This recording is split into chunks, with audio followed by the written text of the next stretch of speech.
একসময়ের আওয়ামী লীগের ঘাঁটি হিসেবে পরিচিত কিশোরগঞ্জে ত্রয়োদশ জাতীয় সংসদ নির্বাচনের হাওয়া বইতে শুরু করেছে।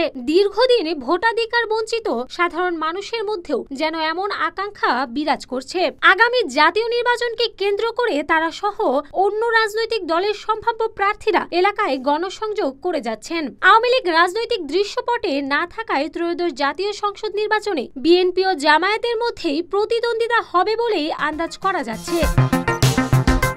ইতিমধ্যেই কিশোরগঞ্জের ৬টি আসনে জামায়াত তাদের প্রার্থী ঘোষণা করে দিয়েছে। অন্যদিকে বিএনপি প্রার্থী ঘোষণা না করলেও সম্ভাব্য প্রার্থীরা মাঠ চষে বেড়াচ্ছেন। কিশোরগঞ্জ সদর হোসেনপুর উপজেলা নিয়ে গঠিত কিশোরগঞ্জ ১ আসনে বিএনপির প্রার্থী হতে পারেন কিশোরগঞ্জ জেলা বিএনপির সহসভাপতি মোহাম্মদ রেজাউল করিম খান চুন্নু, জেলা বিএনপির সদস্য ব্যারিস্টার মোহাম্মদ আতিকুর রহমান। অপরদিকে এই আসনে ইতোমধ্যে প্রকাশ্যে প্রচার চালিয়ে যাচ্ছেন জামায়াতে ইসলামী ঘোষিত একক প্রার্থী অধ্যক্ষ মোসাদ্দেক আলী ভুইয়া।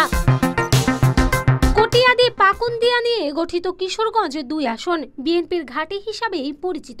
আওয়ামী লীগ আমলের সর্বশেষ ৩টি বিতর্কিত নির্বাচন বাদে এই আসনে ৪ বার বিজয়ী হয়েছেন বিএনপির প্রার্থীরা। এই আসনে বিএনপির মনোনয়ন প্রত্যাশীরা হলেন কিশোরগঞ্জ জেলা জাতীয়তাবাদী আইনজীবী ফোরামের সভাপতি পাবলিক প্রসিকিউটর ও জেলা বিএনপির সহসভাপতি অ্যাডভোকেট জালাল উদ্দিন ও আরেক সহসভাপতি রুহুল আমিন আখিল। জামায়াতের ইসলামের একক প্রার্থী হিসেবে প্রচার ও সাংগঠনিক কার্যক্রম চালিয়ে যাচ্ছেন শফিকুল ইসলাম মোড়ল।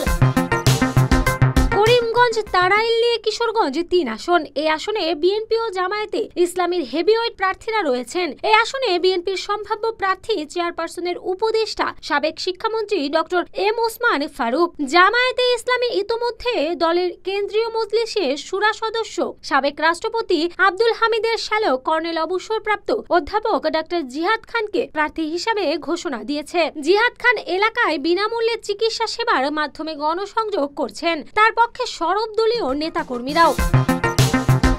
হাওর উপজেলা ইটনা মিঠামাইন অষ্টগ্রাম নিয়ে কিশোরগঞ্জ ৪ নির্বাচনী এলাকা। এই আসন থেকে বারবার আওয়ামী লীগ মনোনীত প্রার্থী জয়ী হলেও এবার পরিস্থিতি একেবারেই ভিন্ন। এই আসনে বিএনপির মনোনয়ন প্রত্যাশীরা হলেন দলটির চেয়ারপারসনের উপদেষ্টা ও বীর মুক্তিযোদ্ধা অ্যাডভোকেট মোহাম্মদ ফজলুর রহমান। প্রথমবারের মতো দলটি কিশোরগঞ্জ ৪ আসন সহ ৬টি নির্বাচনী এলাকায় আনুষ্ঠানিকভাবে প্রার্থী ঘোষণা করেছে। এই আসনে প্রার্থী করা হয়েছে ইসলামী ছাত্র শিবিরের সাবেক কেন্দ্রীয় নেতা ও জামায়াতে ইসলামী ঢাকা সিটি কর্পোরেশন উত্তর শাখার আইন বিভাগীয় সেক্রেটারি অ্যাডভোকেট শেখ মোহাম্মদ রকুন রেজাকে।